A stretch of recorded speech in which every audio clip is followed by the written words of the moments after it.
অর্জুন তো তার মা দুর্গা দেবীর পছন্দ করা মেয়েকে বিবাহ করতে যাওয়ার জন্য শেরওয়ানি পরতেছিল। ঠিক তখনই অর্জুনের মনে পড়ে যায় অহনার সাথে কাটানো পুরোনো স্মৃতিগুলো, যার কারণে অর্জুন একদম ভেঙে পড়ে কান্না করতে থাকে। আর এদিকে তো অহনা অর্জুনের কথা মনে করে একদম ভেঙে পড়ে কান্না করতে থাকে। এরপরে তো একটা পর্যায়ে গিয়ে সত্য মামা অহনাকে বলল, মা অহনা, তোমার বিবাহ আমি আবারও অর্জুনের সাথে দিব। ঠিক এমনটাই দেখতে পারবেন আগামী পর্বে। তাই এই পর্বটি সবার আগে দেখতে চাইলে এখনই আমার ইউটিউব চ্যানেলটা সাবস্ক্রাইব করে ভিডিওটাতে লাইক দিয়ে দেখতে থাকুন। ছবি আজ বড় লোক ভাই ছোট লোক ভাই দাবি নাটকের 146 নম্বর পর্বে আপনারা দেখতে পারবেন সত্য মামা অহনাকে বলে, মা অহনা, দুর্গা তোমার জন্য একটা শাড়ি দিয়েছে বিবাহ দিন পরার জন্য, তুমি তো পরবে তাই না? তখনই ওনা বলে, হ্যাঁ মামা, নিশ্চয়ই পরবো, কেন না পরবো। একজন মা তার ছেলেকে বিবাহ দিচ্ছে আর সে খুশি হয়ে আমার জন্য একটা শাড়ি দিয়েছে, আমি কেন না পরবো। আপনি মাকে বলে দিন, আমি নিশ্চয়ই শাড়িটা পরবো। তখনই সত্য মামা ওনাকে বলে, তুমি এই শাড়িটা পরলে তোমার অনেক খারাপ লাগবে আমি জানি। তখনই ওনা বলে, মামা আমার একদম খারাপ লাগবে না, আমি নিজেকে অনেক শক্ত করে নিয়েছি। তখনই সত্য মামা বলে, যে ছেলেটার সাথে তোমার বিবাহ হয়েছিল সেই ছেলেটার সাথে অন্য একটা মেয়ের বিবাহ হবে তোমার চোখের সামনে, তুমি তা সহ্য করতে পারবে না। তখনই ওনা বলে, কেন সহ্য করতে পারবো না মামা,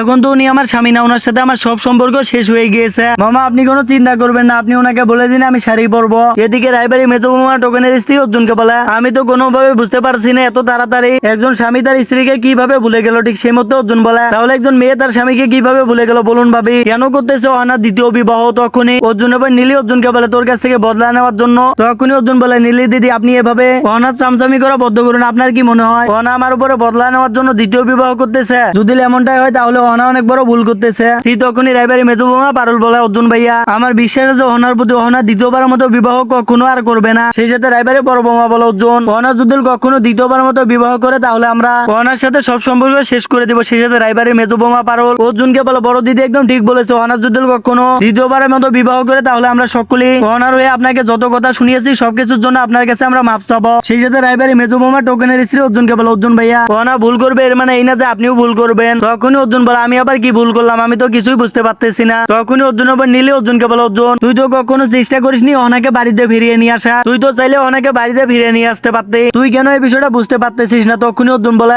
আমি যা করেছি একদম ঠিক করেছি, অহনাই তো এই বাড়ি ছেড়ে চলে গিয়েছিল আর বাড়িতে ফিরে আসাও অহনারই কর্তব্য ছিল, আমার না। তখনই রায়বাড়ি বড় বোমা অর্জুনকে বলে, একটা ছোট ভুল বোঝাবুঝির কারণে এত কিছু হতে দিলেন আপনি। ঠিক সেই মধ্যে রায়বাড়ি মেজো বোমা পারুল বলে, দিদি ভুল বোঝাবুঝি তেমন কিছু না, সত্য তো এটাই অর্জুন ভাইয়া কখনো অহনাকে ভালোই বাসেনি। এদিকে অর্জুন মনে মনে বলে, আপনারা যদি আমার বিষয়ে জানতেন তাহলে আপনারা কখনো আমাকে এত কথা শোনাতেন না, আমি তো এখনো অহনাকে অনেক ভালোবাসি। আজ অহনা যখন আমাকে বলেছে সে দ্বিতীয় বিবাহ করবে, অহনার এই কথা শোনার পর থেকে তো আমি রেগে আছি, আমি কোনোভাবেই নিজেকে শান্ত করতে পারতেছি না। আর আপনারা আমাকে এত কথা শোনাচ্ছেন, এখানে আমার ভুলটা কোথায়? অহনাই তো আমাকে ছেড়ে চলে গিয়েছে আর আমি ভেবেছিলাম আমি দ্বিতীয় বিবাহ করবো। এই কথা শুনে হয়তো অহনা আমার কাছে এসে আমার কাছে মাপ চাইবে, আমাকে বলবে, হ্যাঁ অর্জুন আমি ভুল করেছি, আমাকে মাফ করে দাও। কিন্তু কেমন কিছুই অহনা করেনি, উল্টো অহনা আমাকে ডিভোর্স দেওয়ার জন্য রাজি হয়ে গিয়েছে। আর ডিভোর্স দেওয়ার দিন সেদিনও ভুল স্বীকার করেনি, ও ডিভোর্স পেপারে সাইন করে দিয়েছে, ওর তো এই শাস্তি পাওয়া উচিত। ঠিক সে মধ্যে রায়বাড়ি বড় মামা অর্জুনকে বলে, অর্জুন কি ভাবতেছ?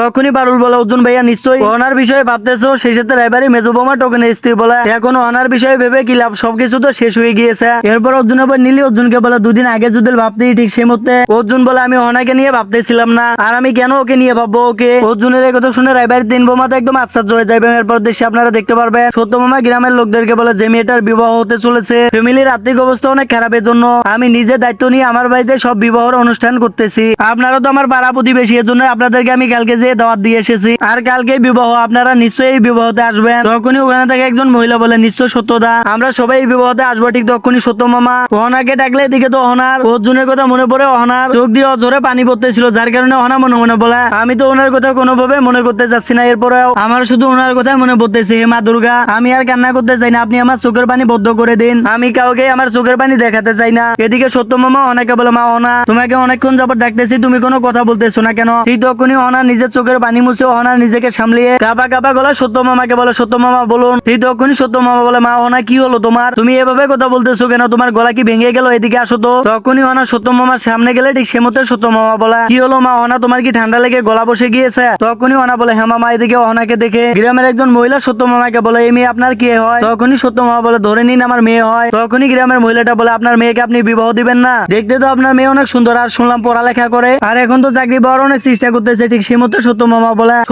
বলে, বিবাহ তো নিশ্চয় করাবো, জন্ম মৃত্যু বিবাহ এই সব কিছু তো ভগবানের ইচ্ছাই হয়, যেদিন ভগবানের ইচ্ছা হবে সেদিনই আমার মেয়ে অহনার আমি বিবাহ দেব, আর আপনাদেরকেও নিশ্চয়ই দাওয়াত দেবো। এবং এরপর দেশে আপনারা দেখতে পারবেন পল্টুমা ঠাকুরজি অর্জুন মা দুর্গা দেবীকে বলো, বড় ভাবি অর্জুনের যে দ্বিতীয়বার মতো বিবাহ হচ্ছে এজন্য আমার ছেলে পল্টু অনেক খুশি, এজন্যই বলছিলাম বড় ভাবি, যেহেতু আপনি টোকেনকে অর্জুনের বিবাহতে সাথে করে নিয়ে যাচ্ছেন পারছেন। এজন্য আমার ছেলে বল্টুর অনেক ইচ্ছা সেও আপনার সাথে অর্জুনের বিবাহ হতে যাবে। তখনই দুর্গা দেবী বল্টু মা ঠাকুরজিকে বলে, কেন ঠাকুরজি, আমার ছেলে কখন কি ভুল করেছে? ও তো এবারে বড় ছেলে, ওর তো মান সম্মান আছে, ওকে কি না নিয়ে যাবো? আর যদি ওকে নিয়ে যায় তাহলে তো বাড়ির সব বৌমাদেরকে নিয়ে যেতে হবে, এমনটা আমি করতে পারবো না। আর আপনাদেরকে এত টেনশন করতে হবে না, টোকেন আমার সাথে আছে না, টোকেন আর আমি দুজনে মিলে সবকিছু সামলিয়ে নিব।